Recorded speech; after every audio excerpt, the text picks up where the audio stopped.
광진 사회적 경제 네트워크 박용수 이사장님으로부터 사회적 경제로 지역을 바꾸는 광진구 통합돌봄 이야기를 중심으로 함께 이야기를 청해 보도록 하겠습니다. 큰 박수 부탁드립니다. 서울도 고령화 문제가 심각하지만 지방도 고령화 문제가 심각합니다. 그런데 그 고령화와 관련된 문제를 그냥 비용으로만 생각하면 사실 감당하기가 어렵죠.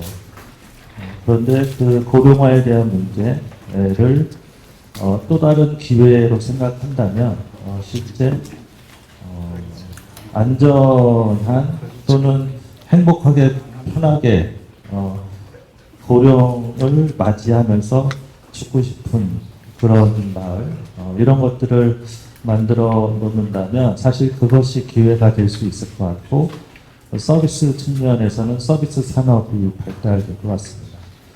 인구가 여기 한 23,000, 4,000 정도로 이해하고 있는데요.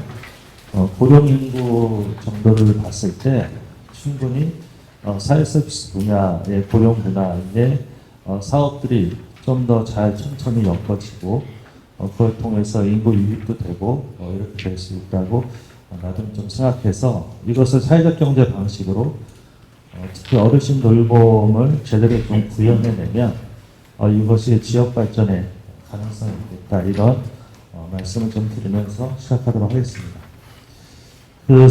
저는 이제 서울시 광진구에서 왔는데요. 광진구 하면 혹시 와보셨나요? 네. 와보셨어요. 저는 이 마이산을 본 것 같은데 자세히 보니까 지난해 처음 온 것 같습니다. 서울 광진구 하면은 마이산보다는 덜 아름다운 아차산이 있고요. 그 다음에 어린이대공원 그리고 한강 이렇게 이제 자연환경이 있는데요. 저는 서울시 광진구에 있는 사회적경제 기업들 한 68개의 기업이 모여있는 네트워크에서 이사장을 맡고 있고요.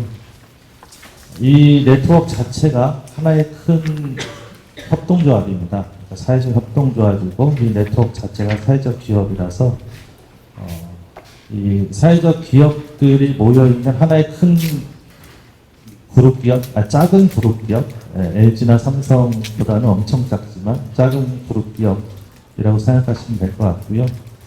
추계로는 한 6,000명 정도 그 기업에 종사하시는 분이나 조합원들이 6,000명 정도 이렇게 있다고 생각하시면 됩니다. 그 6,000명이 모여있는 네트워크에 돌봄 사업이라고 이해하시면 될 것 같고요. 처음에 저희가 돌봄 사업을 얘기할 때 도시의 특성이 있습니다. 제가 지난해 특성을 잘 파악하지 못해서 혹시 말씀드린 사례가 안 맞을 수 있습니다. 그 부분은 충분히 좀 이해하시면 좋을 것 같고요. 자양사동은 서울시 광진구에 있는 하나의 동의 사례고요. 이 동의 인구는 약 3만 정도, 3만에서 4만 정도입니다. 저희가 저도 이제 사회복지사이고 돌봄 쪽에 종사를 해서 어르신들에 대한 삶을 어느 정도 이해하고 있다 이렇게 생각했었는데요. 그런데 이 조사를 하기 전에는 그 이해가 너무 표면적이었다 이렇게 생각됩니다.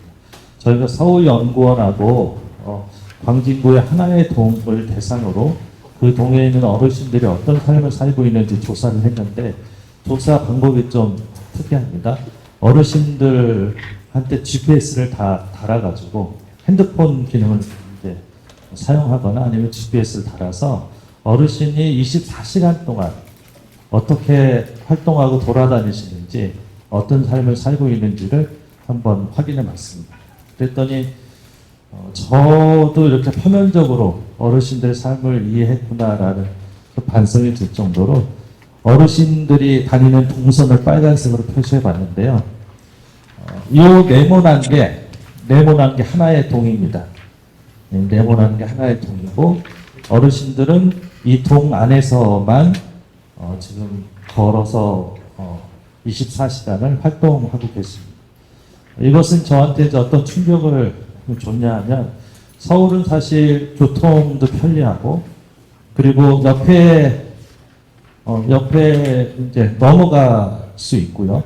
위로 넘어가면 건국대 학교가 있고 건대 먹자 골목이 있고 옆으로 가면 혹시 핫플레이스인 승수를 볼 수 있는데 이 어르신들은 한 동을 넘지 않고 24시간을 자기가 살던 동에서 생활하는 것을 볼 수 있습니다.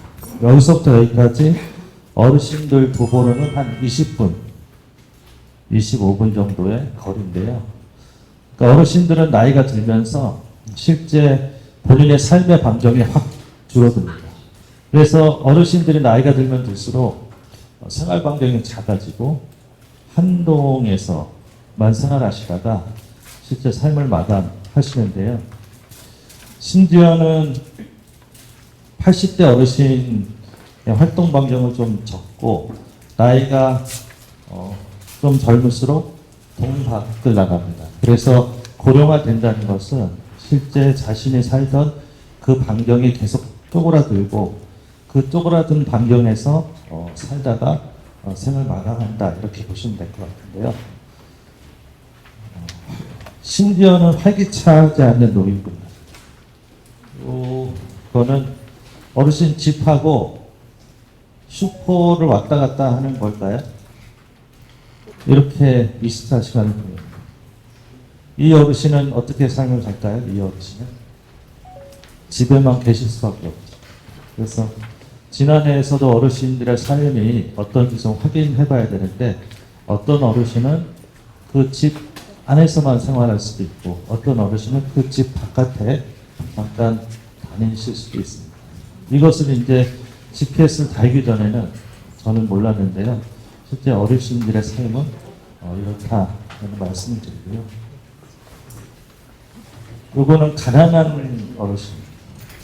제가 이제 오면서 지난번 사회조사를 쭉 봤는데 어르신들에 대한 소득이나 일자리에 대한 욕구가 꽤 높으시더라고요. 가난한 어르신은 주로 공공근로나 공공근로 노선으로만 다니세요. 그러니까 일하는 것 외에는 당연히 없다.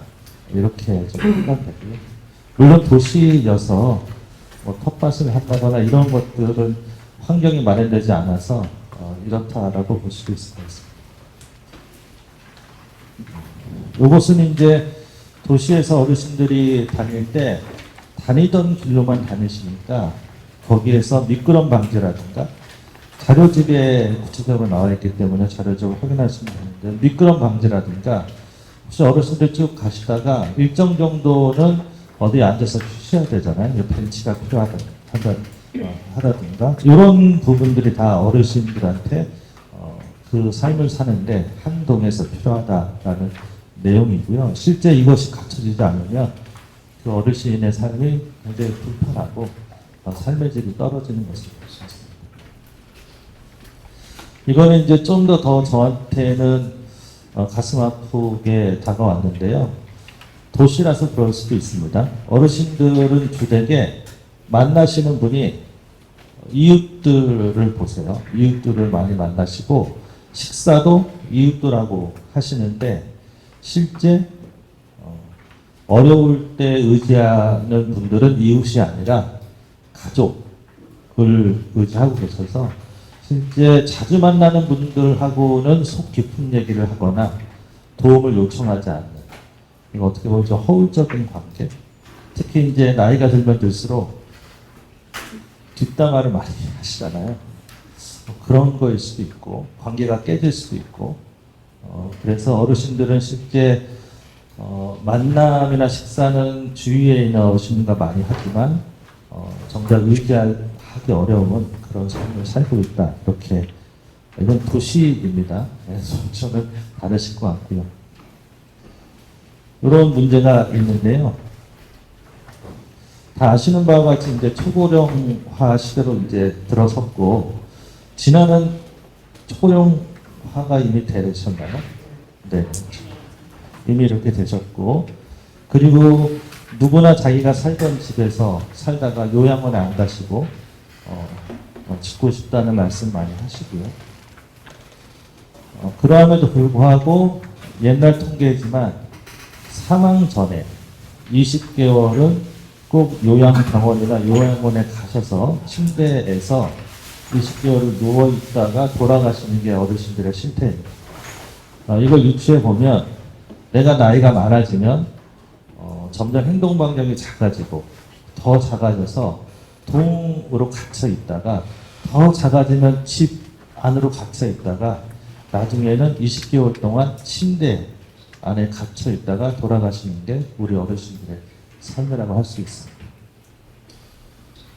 이것은 아마 농촌이나 서울이나 이 통계에는 다르지 않다고 생각합니다.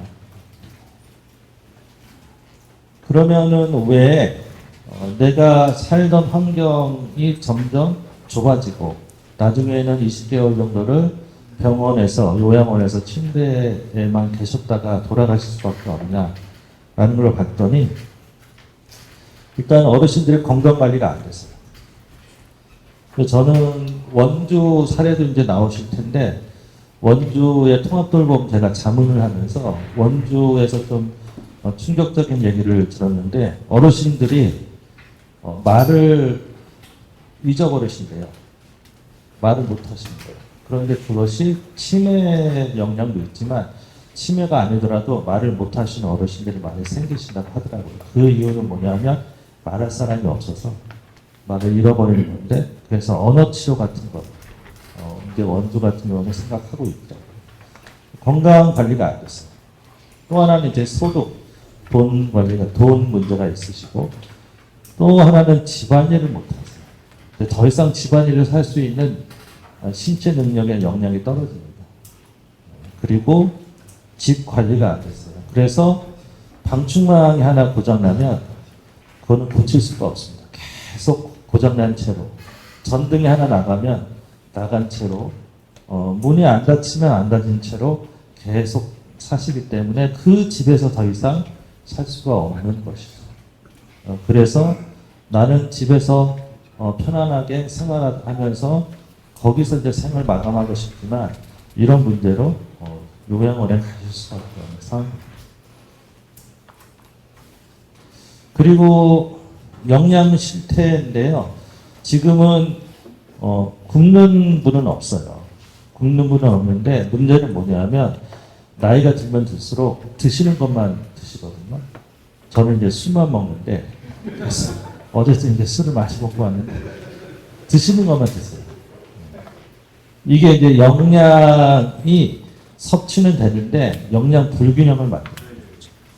그 영양 불균형이라고 하는 것은 충분한 영양을 다 골고루 하지 않았을 때 점점 건강은 담보되지 못하고 쉽게 질환에 걸리거나 또는 뼈가 좀 튼실해지지 않거나 이런 것들이 있는데 특히 어르신들 입장에서는 칼슘 많이 안 드세요. 단백질을 더 많이 드셔야 되는데 안 드십니다. 그래서 어르신들한테 도시락을 주거나 경로당이나 이런 데에서 음식을 주는 것으로 끝나는 것이 아니라 실제 어르신들한테 골고루 칼슘이나 이런 것들을 제대로 드시는지를 체크하지 않으면 진짜 어르신들의 건강은 담보되지 않는다라는 것이 통계로 나와 있습니다. 이건 이제 도시인데요. 농촌보다는 더 어르신들이 우울하시겠죠. 실제 치료를 받고 있는, 그러니까 약을 드시거나 병원에 다니시는 분들이 지금 15%, 이제 20% 정도까지 되는 걸로 알고 있는데요. 병원에 안 가시는 분들까지 포함하면 어르신들의 우울이라고 하는 것은 상당히 높은 편입니다. 그래서 실제 어르신들이 혼자서 거주하게 되면 우울감이 높아지고 우울증이 계속 생기고요. 거기에 영양도 불균형하게 드시고 그렇게 되면 실제 그 삶 자체가 되게 살아내기 힘든 그런 삶인 것 같습니다. 그래서 어르신 자살률도 계속 올라가고 있습니다. 이거는 이제 운동 실태인데요. 이제 농촌은 좀 다른 것 같습니다. 왜냐하면 계속 농사를 짓기 때문에 근력량이 빠지지는 않는데 도시에서는 움직임도 별로 없고 하니까 근력이 빠지면서 자연스럽게 골절이 일어나고 골절이 일어나면 또 침대에 누워 있게 되고 또 근력이 빠지게 되면 또 골절이 되고 그래서 어르신들이 한번 골절이 되면 그게 계속 반복되면서 결국에는 요양병원에 가셔서 생을 마감할 수밖에 없는데요. 점점 운동을 안 하십니다. 그래서 근력이 빠지고요. 요거는 이제 집에 대한 부분입니다. 어르신들이 처음에 가장 안 되는 게 목욕입니다. 그래서 이제 어르신들을 만나게 되면 냄새가 나는 것은 그 어르신이 게으르거나 이런 게 아니라 목욕할 수 있는 자신의 역량이 가장 먼저 떨어집니다. 그래서 냄새가 날 수밖에 없고요. 그 다음은 대소변 조절이 안 됩니다. 나이가 들면 들수록 대소변 조절이 안 됩니다. 그래서 냄새가 더 나시는 거죠. 그 다음은 세수, 저도 의외인데요. 옷 입기가 더 어렵지 않나? 그런데 세수할 수 있는 능력들이 좀 떨어진다.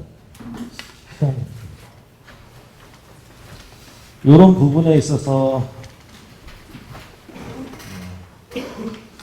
아까 이제 국장님이 사회적 경제의 의미를 좀 말씀하셨는데 지금은 그런 어르신들을 위해서 대기업이라든가 또는 일정 정도의 굵직한 기업들이 그 어르신들에 대한 돌봄 서비스를 하지 않습니다. 왜냐하면 어르신들은 지불 능력이 없기 때문에 그러니까 수익이 안 되는 거죠. 그래서 이 영역은 시장에 기업들이 접근하지 않습니다. 여기서 이제 말씀드린 기업은 이익을 중심하는, 이익을 중심으로 생각하는 일반 기업들도 말씀드리는 것이고요. 그리고 진안구는 좀 다르겠지만 일반적으로 어르신들에 대한 복지가 점점 축소되는 것은 예산의 한계 때문입니다. 어르신들의 고령화 인구가 점점 많아지면서 예산 투여나 서비스가 상대적으로 많은데 실제 예산은 그 서비스의 수요를 따라가지 못하고 있습니다. 특히 이제 어떤 정부가 들었느냐에 따라서 예산 비율이 점점 더 줄거나 이렇게 가변성이 또 많아져서 국가에서도 어르신들의 돌봄을 책임지지 못하고 있습니다. 그렇다고 일반 기업이 이 사업을 하려고 하지 않습니다. 그래서 자연스럽게 어르신들의 삶은 아까 실태에서 봤지만 그렇게 동네에서 혼자 지내시다가 갇혀 지내시다가 요양을 가셔서 돌아가실 수밖에 없는 게 우리나라의 현실인 것 같습니다. 이 부분에 대해서 사회적 경제 또는 제3섹터라는 의미가 있는데요. 제3섹터라고 하는 것은 시민사회 또는 사회적 경제라고 불리기도 하는데 이 제3섹터는 유럽에서 정부라든가 일반 기업이 하지 않는 일을 우리 시민들이 자원봉사서부터 시작해서 꼭 이익을 추구하지 않더라도 이런 활동을 경제활동으로 하는 사회적 경제 기업들이 이런 어르신들을 책임지기 시작했습니다. 좀 더 지역사회에 기여하고 같이 사는 공동체 의식을 갖고 사업을 하기 때문에 이 부분은 이익 중심보다는 사람 중심이라서 자연스럽게 사회적 경제가 어르신들의 돌봄, 공공 돌봄을 책임지게 되었고요. 그래서 우리나라도 돌봄 쪽에는 사회적 경제 기업, 사회적 기업들이 대부분 좀 더 활동하는 모습을 볼 수 있습니다. 자연스러운 현상입니다. 특히 대표적인 사례는 이탈리아의 사회적 협동조합 사례인데요. 혹시 지난도 돌봄 서비스라는 사회적 협동조합이 있는지 모르겠습니다. 그런데 이탈리아 사회적 협동조합은 초기에 이탈리아가 큰 심한 재정난으로 인해서 지역의 어르신들에 대한 도시락이나 돌봄 서비스의 예산이 많이 삭감됐을 때 그 어르신들에 대한 생활의 문제를 그냥 두고 보지 못하는 자원봉사 조직들이 그 어르신들 봉사를 하게 됩니다. 그러니까 자원활동으로 하게 됐는데 이탈리아 정부가 재원이 좀 더 회복되면서 그 자원봉사 조직의 서비스 비용을 제공하게 됩니다. 그래서 서비스를 시행하게 됐는데 그 자원봉사 조직이 서비스를 시행하게 되면서 사업 조직으로 변화하게 됩니다. 그것이 사회적 협동조합입니다. 그래서 사회적 협동조합이라고 하는 것은 그 안에 자원봉사 영역과 사업적 영역 그리고 자연스럽게 지역사회에 기여하는 영역 이런 것들이 다 내재되고 있어서 돌봄 쪽에는 사회적 협동조합들이 좀 더 활발하게 활동하면 활동할수록 돌봄의 공공성이라든가 자원 활동들을 좀 만들어내는 효과가 있습니다. 그래서 지역의 고령화 문제, 어르신의 돌봄 문제는 정부에서 하기도 재원이 한계가 있고 또는 일반 기업을 영입하기에도 한계가 있기 때문에 그 지역 주민들이 스스로 본인들의 돌봄 문제를 해결하고 자원활동까지 연결하는 사회적 협동조합을 좀 더 인큐베이팅하고 양성하는 것이 긍정적입니다. 이것은 이제 역사적으로 그렇게 흘러왔기 때문에 말씀드립니다. 넘어갔어요. 그래서 저희 광진구 사례는 어떤 가설을 말씀드리냐면 어르신들의 영양 문제 말씀드렸죠. 영양 문제, 우울 문제, 운동의 문제, 거주의 문제, 일상생활 수행 능력이 떨어지는 문제를 어떻게 해결할 것인가를 가지고 우리는 이런 서비스를 제공하면 해결될 것이다라는 가설을 세웠습니다.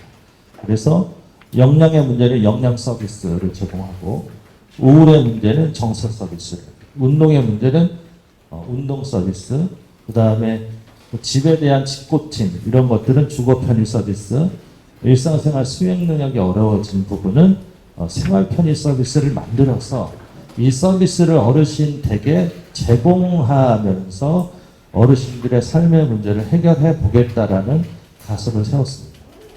이 가설이 맞는지는 잘 모르겠습니다. 왜냐하면 서비스를 제공하기 전과 후가 변하긴 했는데 그 변화된 그 상황이 어르신들이 요양원으로 한 1년, 2년 늦춰지게 했는지는 잘 모르겠습니다. 그건 측정할 수 없기 때문에 그럼에도 불구하고 저희가 이런 서비스를 통해서 어르신의 삶의 질을 높이고 있다라는 것은 어르신 스스로도 만족도나 말씀하고 계신 부분이고 이 부분이 서울시 정책으로 반영되면서 입증됐다고 생각합니다. 저희가 했던 것은 사회적 경제 기업들, 그러니까 일반 시장에서 일반 기업들이 하지 않는 돌봄을 하고 있는 사회적 기업들이나 협동조합들을 묶어서 첫 번째는 클러스터를 만드는 사업을 진행했습니다. 예를 들면 아까 영양의 문제, 영양 서비스를 제공하려면 도시락을 만들어야 되잖아요. 그럼 식당이나 도시락을 만드는 기업이 필요한 것이고요. 그리고 우울의 문제를 해결하려면 어르신들에 대한 우울을 치료하기 위한 정서 서비스를 하기 위한 기업이 필요합니다. 그래서 어느 하나의 기업에서 이 서비스를 다 할 수가 없고 이 서비스를 제공하는 각각의 기업을 클러스터로 묶어가지고 이 서비스를 다 조직해서 어르신 댁의 원스톱으로 가는 것을 했고요. 그래서 첫 번째 클러스터를 조직하는 사업과 두 번째로는 서비스를 다양하게 하는 사업들 두 가지 트랙으로 저희가 사업을 진행했습니다. 그래서 처음에는 사회적 경제 기업 5개가 모여서 사회적 협동조합 도우누리가 어르신 댁에 가서 요양이나 수발 서비스를 제공하면 복지 유니온이라는 음식을 만들고 어르신 연화도 음식을 만드는 곳이 어르신들의 영양 서비스를 제공하고 그리고 한국아동국악협회라는 사회적 기업이 어르신들의 정서 치료를 국악을 통해서 국악을 통해서 해결해주고 이렇게 인스케어 포어라는 청소를 하는 기업이 어르신 댁에 가서 청소를 해주고 이렇게 기업들이 일단 4개가 먼저 시작을 했고요. 필요한 서비스는 새로운 기업들이 계속 참여하게 되면서 예를 들면 정리수납이라든가 또는 집수리라든가 이런 부분이 새로운 기업들이 이 클러스터에 참여하게 되면서 각종 다양한 서비스를 직접 하고 그 서비스를 어르신들에게 공급하는 역할을 하게 됐습니다. 그래서 서비스가 계속 걸쳐지는 거죠. 그 위에. 그래서 어르신들이 집에서 편안하고 행복하게 살 수 있도록 그렇게 서비스를 개발해서 이 위에 얹혀지는 그런 프로세스를 진행했고요. 네, 그래서 궁극적으로 이 서비스가 모아져서 어르신 집으로 통합돌봄을 원스톱으로 진행해서 서비스가 실제 시연되고 있습니다. 이때 이제 어르신들의 반응은 우리 동네에 삼성과 같은 대기업에 와가지고 이런 서비스를 한 번에 다 두고 있어. 이런 이제 소문이 날 정도로 이 서비스에 대한 만족도가 되게 높아지셨고요. 이 서비스에 대한 구매율도 상당히 높아졌습니다. 이 재원은 저희가 어디서 생겼냐 하면 서울시의 공모 프로포절로 5억 정도를 저희가 따서 서비스를 개발했고요. 이후에는 이 서비스가 서울시의 사업으로 벤치마킹돼서 서울돌봄 SOS 센터라는 정책으로 반영됐습니다. 그래서 어르신들 한 명이 1년에 120에서 150 정도 이 서비스를 선택해서 본인이 구매할 수 있도록 그렇게 서울시 예산이 책정되었고, 그래서 어르신들이 이 서비스를 필요한 서비스를 골라서 지금 사용하게 되고 있습니다. 여기에 이제 새롭게 운동 서비스, 그 다음에 빨래 서비스, 이런 서비스까지 포함되면서 실제 어르신들이 그러니까 집안에서 충분히 편안하게 살 수 있도록 서비스가 다 마련이 되어 있고, 그것이 공급되게 됐습니다. 이거는 저희가 운영하는 식당인데요. 이 식당 특성은 어르신들의 영양을 골고루 할 수 있도록 단백질서부터 야채까지 이렇게 쭉. 그래서 한 끼만이라도 충분히 잘 드시면 어르신들의 영양 문제를 해소할 수 있습니다.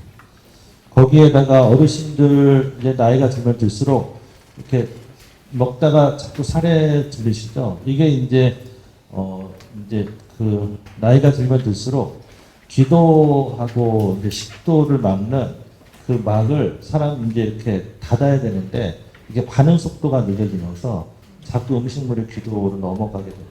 그런데 이제 죽 같은 경우에는 죽을 이렇게 떠보면은 그 안에 이제 그 위에 물이 이렇게 떠 있잖아요.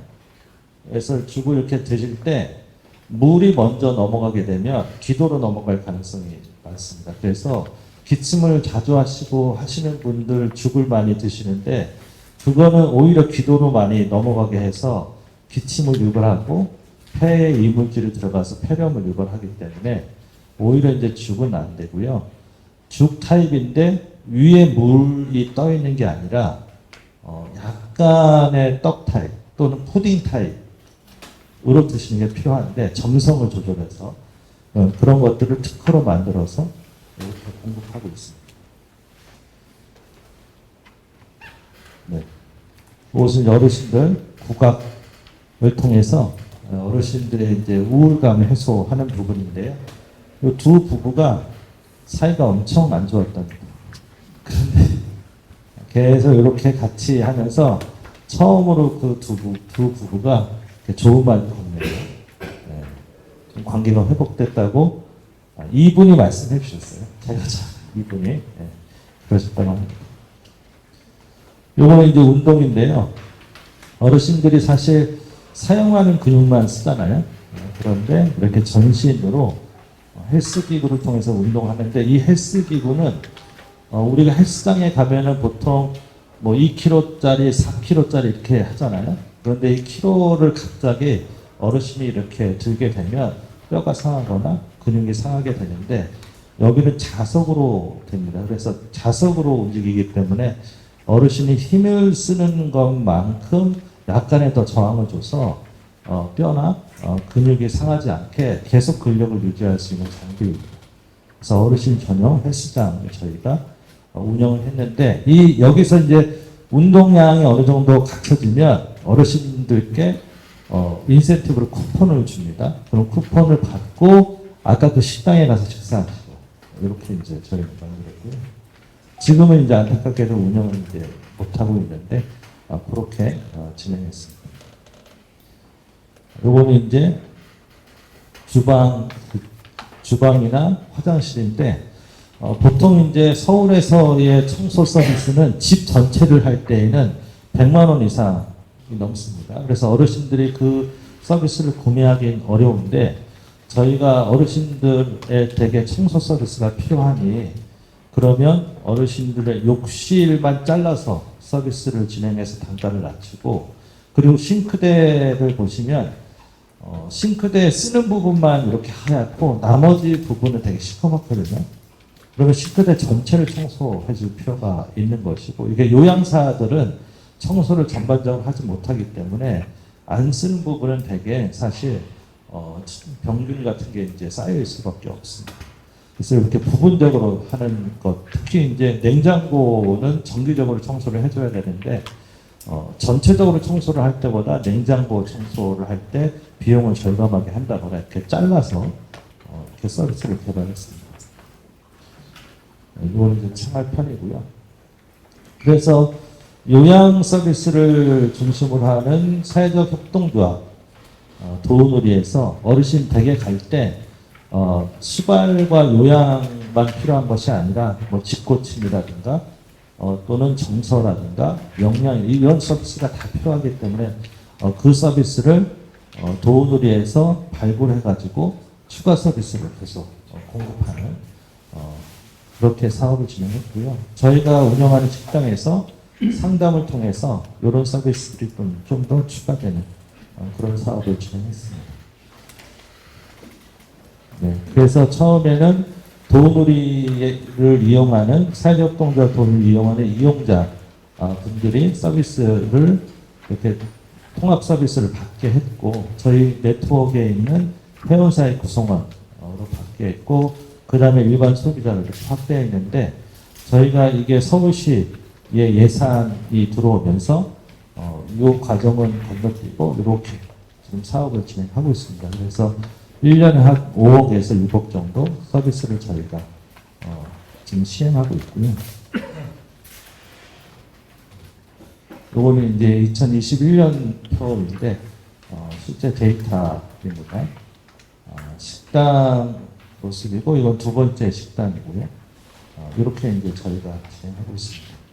이제 이걸 통해서 저희가 이제 통합돌봄이라는 것에 대한 의미를 좀 더 확인했는데요. 예를 들면 이제 어르신 댁에 갔는데 이 어르신이 이제 더 이상 자기 혼자 생활하기가 어려워서 요양을 받을 수밖에 없는데, 처음에 댁에 가게 되면 요양이 당연히 들어가야 되겠죠. 그런데 집이 너무 더러워요. 그러면 요양사가 먼저 가기 전에 먼저 청소를 싹 정리하고, 또는 해충이 있으면 해충을 정리하고, 그 후에 요양을 들어가야 되고, 또 요양사가 차려주는 이제 식사를 할 때 너무 이제 기침이 심하셔서 잘 못 드시면 연화도 음식에 들어가야 되고, 또 어르신들 겨울철이나 여름철에 이불 빨래를 먼저 해가지고 보내야 되고, 이렇게 한 집에 어르신 댁에 종합적인 서비스가 순차적으로 또는 협업해서 들어갈 때 실제 어르신들의 삶의 질이 높아지는 걸 볼 수 있습니다. 이걸 통해서 광진구에 있는 사회적 경제 기업들은 매출 향상이 있었고요. 그리고 일자리 창출 효과가 있었고요. 그리고 어르신들은 그 집에서 좀 더 행복한 생활을 할 수 있고, 좀 더 요양원에는 좀 더 늦게 갈 수 있는 효과가 있었습니다. 이렇게 저희 사례를 발표 말씀하겠습니다.